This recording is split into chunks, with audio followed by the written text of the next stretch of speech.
things to remember if you are married or in a serious relationship.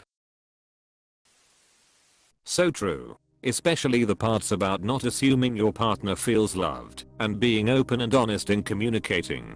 Those two things are key in any long-term relationship. A key to showing you're not assuming they or you feel loved is dating.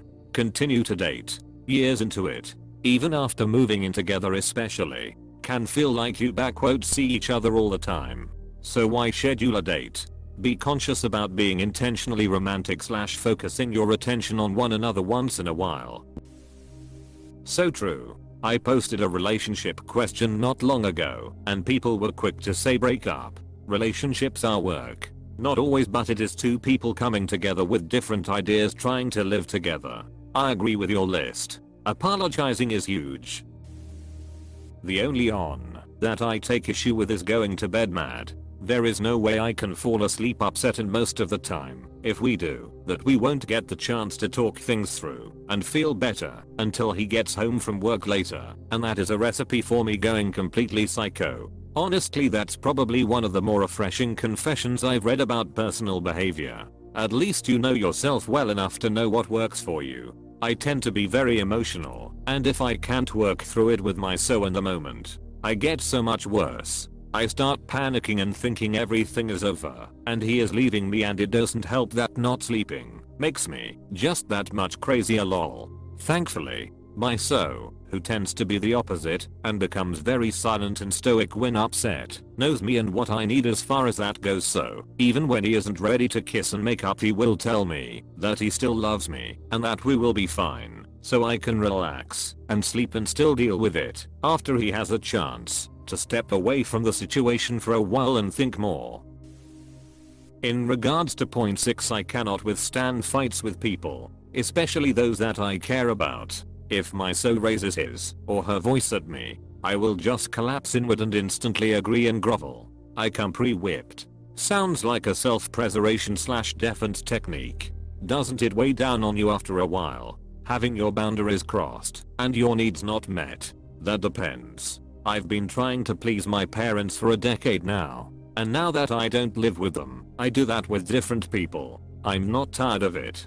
Paresi. I'm just used to this level of emotional fatigue. But have you ever not been emotionally drained? It's freeing. Speaking as a former people pleaser here, I'm the elder child of strict religious immigrant family. No. And I worry that, if I'm not emotionally drained, I'll get into trouble. Queer elder child of strict religious second-generation immigrant family. The love language part is so important, I can't stress it enough. It is what killed my previous relationship.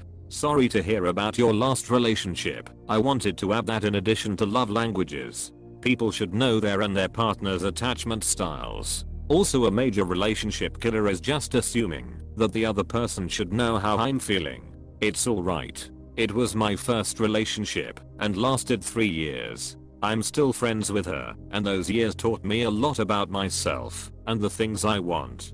Communication is important and wasn't there the times it needed to be. I'm 20 now, and dating is sort of strange in my town, but I'll get back at it when the time comes. I'm not looking for anything, but if it comes, it comes. One more, say thank you even for the little things. Taking your partner for granted gets very old, very fast. Been with my guy for over 10 years and love him more than ever. Just a few things I can add to your wonderful list. Laugh. Laugh a lot.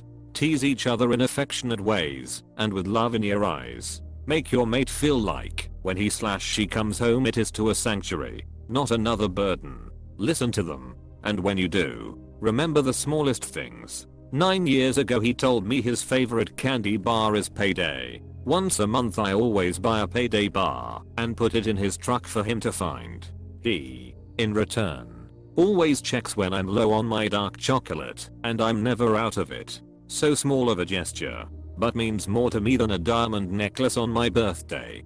Thanks for reminding me that I haven't had a payday in a while and now I want one. Also, you two are cute, and I hope my boyfriend and I will be like that in 10 years. Close bracket. Thank you. Will apply this with my next serious relationship. See, I strive for this in a relationship. If only the people I talked to saw it like this too. I don't know how to find someone like this. I never thought I would too. The person will come. I thought I found them. But due to unfortunate circumstances we can't be together. It wants to make me give up. But seeing this gives me a bit of hope. Someone's out there waiting for me. Like I'm waiting for them. Thanks. Good stuff. Is this out of your own head? Or are you some kind of therapist/counselor? Definitely out of my own head. It is things I have realized from my past and current relationships. This gives me a romance boner. This is great. I'd always show each other your sexual interest. It's nice to be in a relationship about far more than sexual interest, but that easily slides into complacency and not feelings real attractive, and soon we crave feeling desired and don't even realize the craving is there. Welcome to /r/dating_advice. Please keep the rules. https://www.reddit.com/r/dating_advice/about/rules/of/r/dating_advice in mind while participating here. Try your best to be kind. Report any rule-breaking behavior to the moderators using the report button. If it's urgent, send us a message. https://www.reddit.com/message/compose TO equals %2FR%2F dating_advice. We rely on user reports to find rule-breaking behavior quickly. Thanks. I'm a bot, and this action was performed automatically. Please contact the moderators of this subreddit /message/compose/ TO equals /r/dating_advice if you have any questions or concerns. I love this. I'm saving this to keep looking back at. You should do blogs or something. You seem very knowledgeable. Marriage is a verb, not a noun. Actually, marriage is a contract. Love is a verb. My partner's judge at his divorce hearing said that marriage is a contractual agreement. That turned him off from any future marriage. It is sad, but that is a reality.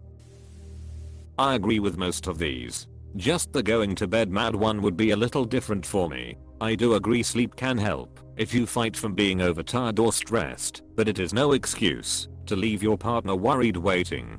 I would at least communicate with them about my situation and maybe talk better about it the next day when I get good rest. I wish I had an award to give to you, but from everything I've read and learned, communication is so important. Also, love and hard work goes hand in hand. Loving someone is not enough because you have to put in the work to make the relationship great, and you wouldn't see the point of putting in the work if you didn't love the person. My ex and I broke up, and for the longest time I saw it that she hurt me and didn't feel the pain. But I rationalized with myself and realized I didn't put the work in, and I lost the relationship. Always treasure what you have and put in the work, because once it's gone, you will regret it. One of the best posts I've seen. Opus. Amen. Elaborating on the point about saying I'm sorry, my partner always apologizes regardless of who is in the wrong. While it makes me less angry, to a certain extent, soon I realized it is very unhealthy for him as he always assumes he is wrong. And when he knows he isn't in the wrong, he apologizes anyway. So in situations like this, I will ask him what he think he did wrong. And obviously if he isn't in the wrong, he won't have an answer for my question. I feel that this improved our relationship by asking what you're sorry for. This is all such good advice. The only thing that made me think was the "getting bored" point. I'm not sure it's healthy to be "bored", especially if it persists for a long time or is reoccurring. I think there's a difference between feeling "bored" and feeling a sense of calm or stability that comes with long-term and highly compatible couples. In my personal relationship, I started feeling that sense of calm predictability and security after about 4 years or 3 years of living together. I can see why it might be described as "boredom", but I think the negative connotations around that word give the wrong impression. I feel like genuine boredom is a bad sign in compatibility, like you don't feel at all challenged or needed by your partner. There is a definite point when things get very comfortable though. like so comfortable that you feel like you can predict a lot about them, and you get into positive routines that require less and less verbal communication to pull off. Generally, I think the difference between this being a good or bad thing are how you feel about it. If you feel unpleasantly bored, then perhaps that's a problem. Boredom can lead to resentment and issues going undiscussed because you don't want to rock the boat, or otherwise you don't feel like it's worth having a stressful talk to improve the relationship. Boring relationships don't get the kind of active participation and attention that healthy relationships need to stay healthy. I can see how this would have helped perhaps save my previous relationship, but it takes both partners to want to resolve or fix things. Be sure to take action before you get to the point where one of you has checked out and it dies a slow death. I think it also takes a certain level of maturity to practice these instead of getting caught up in one's own anxiety. Nifty. I post giving advice as opposed to asking for advice. Sometimes I read this subreddit like a soap opera, and also like a do and do not do in my real life. This is very informative. Thank you. Here I'm reading this knowing I'll never get a GF or get married because of my insecurities that I have. Geez, it is better to have loved and lost than to have never loved at all. So they say. So, YOLO that S and find someone to love. Daniel Tiger has this covered. You can throw out all this advice and just watch the show. Making something is one way to say I love you, even when they go out on a date. Grown-ups come back. You may feel disappointed when things don't go your way. You may feel mad. If you had a bad day, it's okay to feel anyway. Saying I'm sorry is the first step. Then how can I help? When you wait, you can play, sing or imagine anything. When you feel so mad that you wanna roar, take a deep breath and count to 4. Everyone is big enough to do something. Just take a step back and ask for help. I would love to laugh together, make time to be silly, go to improv or stand-up shows, play games together, have tickle fights. Nothing like laughing until you cry because of a dumb inside joke.